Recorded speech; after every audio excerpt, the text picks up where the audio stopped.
નમસ્કાર વિદ્યાર્થી મિત્રો, ધોરણ 7 વિષય સામાજિક વિજ્ઞાન, પ્રકરણ 16 જાતિગત ભિન્નતા. આ પ્રકરણ નાગરિકનું છે. નાગરિકને આપણે નવા અભ્યાસક્રમ મુજબ રાજનીતિ શાસ્ત્ર કહીએ છીએ. આપણા દેશમાં છોકરા અને છોકરીઓના ઉછેરમાં ક્યારેક સમાનતા તો કેટલીક વખત અસમાનતા જોવા મળે છે. જો આપણા દેશમાં ઘણી બધી જગ્યાએ આપણે જોઈએ તો છોકરા છોકરીના ઉછેરમાં કોઈ જગ્યાએ સમાનતા જોવા મળે છે, તો કોઈ જગ્યાએ અસમાનતા પણ જોવા મળે છે. છેલ્લા 2 દાયકામાં, દાયકો એટલે દશકો, આ બાબતે જાગૃતિ ફેલાય છે. જાગૃતિ એટલે સહવત્તા ફેલાય છે. ઇંગ્લિશમાં કહીએ તો અવેરનેસ, લોકોનામાં અવેરનેસ આવી છે કે દીકરો દીકરી એક સમાન છે એવું. પણ છતાં પણ અમુક જગ્યાએ તમે જુઓ તો ક્યાંક છોકરા છોકરી વચ્ચે ભેદભાવની નીતિ જોવા મળે છે. આ અંગે સરકાર પણ વિવિધ યોજનાઓ અને આયોજનો કરી ભેદભાવ ન થાય તેવા પ્રયત્નો કરી રહેલ છે. છોકરા છોકરીના ઉછેરમાં જે ભેદભાવ જોવા મળે છે ક્યાંક જગ્યાએ, તો એ ના થાય એના માટે સરકાર અનેક વિવિધ પ્રકારની યોજનાઓ અને આયોજનો કરે છે અને એ ભેદભાવ ના થાય એના માટે પ્રયત્નો કરે છે. આપણો દેશ અનેકવિધ ભિન્નતા ધરાવતો દેશ છે. એ આપણે ભૂગોળમાં શીખી જ ગયા છે. વિવિધતામાં એકતા, અને આપણા દેશમાં અલગ અલગ રીત રિવાજ, જ્ઞાતિ, ધર્મો, એમ તો આપણો દેશ અનેકવિધ ભિન્નતા ધરાવતો દેશ છે. આધુનિક સમય પ્રમાણે છોકરા છોકરીઓને શિક્ષણમાં સમાન અધિકાર આપવામાં આવ્યા છે. અત્યારે તો તમે જુઓ તો છોકરા છોકરીઓને ભણવા માટે સમાન અધિકાર આપવામાં આવ્યો છે. રૂઢિગત માન્યતા પ્રમાણે, રૂઢિગત માન્યતા એટલે પહેલાંના વખતની વાત છે, તો એ માન્યતા પ્રમાણે આજે કેટલાક વિસ્તારમાં કન્યાઓને શિક્ષણના અધિકાર પ્રાપ્ત કરવામાં ક્યાંક મુશ્કેલી કે અગવડો પડે છે. કોઈ સમાજમાં તમે જોશો તો છોકરીઓને બહુ ના ભણાવે એવું અત્યારે પણ જોવા મળે છે, પણ બહુ ઓછું પ્રમાણ છે એનું. સમાજમાં પ્રવર્તતા ભેદભાવની અસર લાંબા ગાળે સમાજ વ્યવસ્થા ઉપર થાય છે. જે છોકરા છોકરી વચ્ચે ભેદભાવ રાખવામાં આવે તો એ ભેદભાવની અસર લાંબા ગાળે સમાજ વ્યવસ્થા ઉપર થાય. સમાજમાં કેટલાક કુરિવાજો પ્રચલિત થાય છે. હજુ પણ કેટલીક જગ્યાએ જોવા મળતા બાળ લગ્ન થવાનું એક કારણ આ ભેદભાવ છે. બાળ લગ્ન થઈ જાય, નાની ઉંમરમાં છોકરીને લગ્ન થઈ જાય તો ભણવાનો જે શિક્ષણનો અધિકાર છે એ દીકરી પ્રાપ્ત ના કરી શકે, અને એટલે શિક્ષણ મેળવી ના શકે, એટલે એનો જે વિકાસ થવો જોઈએ એ થઈ શકે નહીં. તો બાળ લગ્નોના પરિણામે મોટા ભાગે મહિલાઓ આગળ શિક્ષણ મેળવી શકતી નથી, અને તેના કારણે તેમનો વિકાસ રૂંધાઈ જાય છે. એમનું કેરિયર બનાવવું હોય તો ના બનાવી શકે, એટલે એમનો વિકાસ રૂંધાઈ જાય. એની એક અસર સ્ત્રીઓના સ્વાસ્થ્ય ઉપર પણ પડતી હોય છે. નાની ઉંમરે લગ્ન થાય, બાળ લગ્ન, તો એની અસર સ્વાસ્થ્ય ઉપર પણ પડે. જો જાતિગત ભેદભાવ દૂર થાય તો આવી ઘણી સમસ્યાઓનું સમાધાન થઈ શકે તેમ છે. જો છોકરા અને છોકરીને સમાન અધિકાર પ્રાપ્ત થાય અને જો આ ભેદભાવ દૂર થાય તો ઘણી બધી સમસ્યાઓનું સમાધાન થઈ શકે. આપણી આસપાસ સ્ત્રી અને પુરુષ ઉપરાંત નાન્યતર ભિન્નતા સ્વીકારાયેલ છે. આપણે પાઠનું નામ જ છે, બરાબર, જાતિગત ભિન્નતા. તો સ્ત્રી અને પુરુષ ઉપરાંત નાન્યતર ભિન્નતા પણ આપણે સ્વીકારેલ છે. સ્ત્રી અને પુરુષને સરખા કામ માટે વધારે મહેનતાણું પુરુષને અપાય છે. જુઓ, સરખું કામ કરતા હોય સ્ત્રી અને પુરુષ, છતાં પણ પુરુષને મહેનતાણું વધારે આપવામાં આવે અને સ્ત્રીને ઓછું આપવામાં આવે. આ જ કામ માટે સ્ત્રીઓને ક્યારેક ઓછું મહેનતાણું ચૂકવાય છે.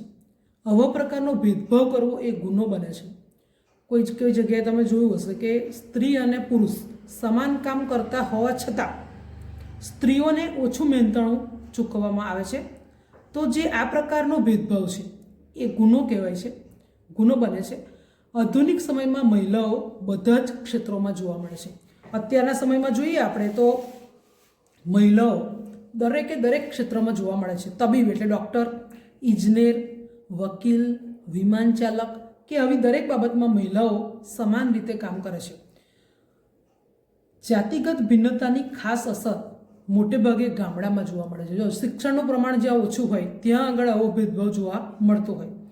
પ્રાથમિક શિક્ષણ સરકાર દ્વારા અપાઈ રહ્યું હોવા છતાં તમને ખબર છે કે પ્રાથમિક શિક્ષણ સરકારી સ્કૂલોમાં સરકાર દ્વારા શિક્ષણનો અધિકારમાં 14 વર્ષ સુધી મફત શિક્ષણનો અધિકાર આપવામાં આવેલ છે, બરાબર. તો તેવું શિક્ષણનો અધિકાર પ્રાપ્ત થયો હોવા છતાં પણ ક્યાંક ક્યાંક તમે જોશો તો દીકરીઓને ઉચ્ચ શિક્ષણ અપાવતી વખતે વાલીઓમાં કચવાટ જોવા મળે છે, સંકોચ જોવા મળે છે. સરકાર દ્વારા સહાયને કારણે દીકરીઓ માટે ઉચ્ચ શિક્ષણ સરળ અને સહજ બન્યું છે. સરકાર સહાય પણ કરે છે અને એના કારણે દીકરીઓ માટે હવે જો આગળ ભણવું હોય, ઉચ્ચ શિક્ષણ મેળવવું હોય, પ્રાપ્ત કરવું હોય તો એ સરળ અને સહેલું બની ગયું છે. ભારતીય માન્યતા પ્રમાણે છોકરા છોકરીઓનો ઉછેર. વર્ષ 2001ની વસ્તી ગણતરીમાં 0 થી 6 વર્ષ સુધીના બાળકોમાં છોકરા છોકરીની સંખ્યામાં મોટો તફાવત જોવા મળ્યો. 2001ની જે વસ્તી ગણતરી થઈ એમાં 0 થી 6 વર્ષ સુધીના જે બાળકો હતા એમાં છોકરા છોકરીઓનું જે પ્રમાણ હોવું જોઈએ સંખ્યા, એમાં ખૂબ મોટો તફાવત જોવા મળેલો. કેટલાક સમય પહેલાં દીકરીને જન્મ પહેલાં જ મારી નાખવાને લીધે છોકરા છોકરીઓની સંખ્યામાં અસમાનતા વધુ જોવા મળી. છોકરા છોકરીઓ વચ્ચે અસમાનતા કેમ જોવા મળી? કારણ કે કેટલાક સમય પહેલાં દીકરીને જન્મ પહેલાં જ મારી નાખવામાં આવતી હતી અને એટલા માટે છોકરા છોકરીઓની સંખ્યામાં અસમાનતા જોવા મળી. આ માટે સરકાર દ્વારા ભ્રૂણ હત્યા વિરોધી કાયદો બનાવ્યો. આ છોકરા છોકરીઓનું પ્રમાણ બહુ વધઘટવાળું હોય એટલે અસમાન હોય તો એના માટે સરકારે એક કાયદો બનાવ્યો, એને ભ્રૂણ હત્યા વિરોધી કાયદો કહેવાય. ગર્ભમાં દીકરો કે દીકરીનું પરીક્ષણ પણ ગુનો છે. ભારતીય માન્યતા પ્રમાણે પોતાનો વારસો આગળ ધપાવવા માટે સંતાનમાં પુત્રને જ મહત્ત્વ આપવામાં આવતું. હજુ પણ ઘણી બધી જગ્યાએ આ ભેદભાવ જોવા મળે જ છે. છેલ્લા દાયકામાં સામાજિક રીતે મહિલાઓની ભાગીદારીએ આ માન્યતામાં ખૂબ મોટો પ્રભાવ ઊભો કર્યો છે. છેલ્લા દાયકામાં એટલે છેલ્લા 10 વર્ષથી તમે જુઓ તો સામાજિક રીતે મહિલાઓની જે ભાગીદારી છે દરેક ક્ષેત્રમાં, અને એને લીધે આ માન્યતામાં ખૂબ મોટો પ્રભાવ ઊભો કર્યો છે. આપણી શાળામાં અનેકવિધ આયોજન વખતે આપને જોડાવાનું થયું હશે. શાળા કાર્યક્રમમાં છોકરાઓ અને છોકરીઓની પ્રવૃત્તિઓની નોંધ કરો. છોકરાઓ જ કામ કરતા હોય તેવી બાબત. જો બેઠક વ્યવસ્થા છે, સ્ટેજની ગોઠવણી છે, સરસામાનની હેરફેર છે, મહેમાનો માટે ચા નાસ્તાની વ્યવસ્થા છે, આ બધા કાર્ય સામાન્ય રીતે છોકરાઓ કરતા હોય છે. છોકરીઓ જ કામ કરતી હોય તેવી બાબત તો સાફ સફાઈ છે, સ્ટેજ પર જે શણગાર કરવાનો હોય એ, પાણીની વ્યવસ્થા છે, મહેમાનોનું સ્વાગત છે, આ બધું કાર્ય છોકરીઓને સોંપવામાં આવે છે. રૂઢિગત માન્યતા. જાતિગત ભિન્નતા અંગે આપણા દેશમાં અનેક માન્યતાઓ પ્રવર્તે છે. છોકરાઓ અને છોકરીઓના ઉછેરમાં આ બાબતે અનેક ભિન્નતા જોવા મળે છે. કેટલાક વિસ્તારમાં પ્રાથમિક શિક્ષણ પણ ક્યારેક પૂરું કરાવવામાં આવતું ન હતું. છેલ્લા 2 દાયકાથી પ્રાથમિક શિક્ષણ પૂર્ણ થાય એવા ખાસ પ્રયત્નો સરકાર દ્વારા કરવામાં આવે છે. સરકારના વિશેષ પ્રયત્નોથી આજે આપણા સૈન્ય અને પોલીસમાં કન્યાઓની સંખ્યા વધી રહી છે. સરકાર કન્યા કેળવણી માટે ખૂબ જ પ્રયત્નો કરે છે અને એને લીધે સૈન્યમાં અને પોલીસમાં કન્યાઓની સંખ્યા વધી રહી છે. દીકરીને બહાર ભણવા કે નોકરી માટે શહેરમાં મોકલવાને બદલે પોતાના વિસ્તારમાં જ નોકરી કરાવવાનું પસંદ કરે છે. પહેલાંના વખતમાં રૂઢિગત માન્યતા એટલે એવું કે ભાઈ છોકરીને બહાર ભણવા માટે ના મોકલે, નોકરી માટે ના મોકલે. હવે તો આ વિચારસરણીમાં ઘણો મોટો ફેરફાર આવી ગયો છે, પણ છતાં પણ અમુક સમાજમાં ક્યાંક ક્યાંક તમને આવો ભેદભાવ જોવા મળે છે. તો છેલ્લા કેટલાક દશકાથી વિવિધ કામમાં મહિલાઓ જોવા મળે છે. અંતરિક્ષ ક્ષેત્રે પણ મહિલાઓ જોડાતી જોવા મળે છે. કન્યાઓની સુરક્ષા અને સંરક્ષણ માટે સરકાર સતત પ્રયત્ન કરી રહી છે. રૂઢિગત માન્યતાને આધારે કહી શકાય કે આજે પણ કેટલાક સમાજમાં કન્યાઓને ભણાવવા અંગે અનેક સવાલો સામે આવતા જોવા મળે છે. ઉચ્ચ અભ્યાસક્રમમાં કન્યાઓને ઓછી ભણાવવામાં આવે છે. કોઈ કોઈ સમાજમાં તમે જુઓ તો ઉચ્ચ અભ્યાસક્રમમાં કન્યાઓની સંખ્યા ઓછી જોવા મળે. આ કારણે હવે રાજ્ય સરકાર દ્વારા ઉચ્ચ શિક્ષણ માટે વિશેષ સહાય આપવામાં આવે છે.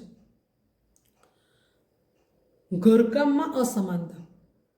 આપણે જોયું કે નાની નાની બાબતોમાં કુમાર કન્યા વચ્ચે ભેદભાવ રાખવામાં આવે છે. આગળ જતાં આ ભેદભાવ સમસ્યા બની જાય છે. ઘરના નાના મોટા કામ માટે સાયકલ કે અન્ય વાહન ચલાવવા અને શીખવવામાં આવો ભેદભાવ વધારે જોવા મળે છે. ઘર, શાળા કે જાહેર સ્થળમાં આપણે આવા ભેદભાવ જોઈ શકીએ છીએ. આવી કેટલીક બાબતો અંગે ચર્ચા કરીએ. ઘરમાં જોવા મળતી કન્યાની કામગીરી તો ઘરમાં સાફ સફાઈ કરવી, રસોઈ કામમાં મદદ કરવી, નાના ભાઈ બહેનોને રમાડવા અથવા એમનો ઉછેર કરવામાં મદદ કરવી, કપડાં ધોવા, વાસણ માંજવા, આ બધા કાર્ય સામાન્ય રીતે છોકરીઓ કરતી હોય છે. ઘરમાં જોવા મળતી કુમારની કામગીરી, સૂવા માટે પથારી કરવી, ફર્નિચર સાફ કરીને ગોઠવવું, કપડાને ઇસ્ત્રી કરવી, પગરખાં ગોઠવવા, બજારમાંથી વસ્તુઓ લઈ આવવી, આવા બધા કાર્ય સામાન્ય રીતે છોકરાઓ કરતા હોય છે. પણ હવે આધુનિક સમયમાં છોકરીઓ જે કાર્ય કરે છે એ કરે છે અને છોકરીઓ પણ વાહન ચલાવે છે. એટલે હવે આ ભેદભાવ બહુ રહ્યો નથી, પણ કોઈ કોઈ સમાજમાં ક્યાંક ક્યાંક હજુ થોડો ભેદભાવ જોવા મળે છે.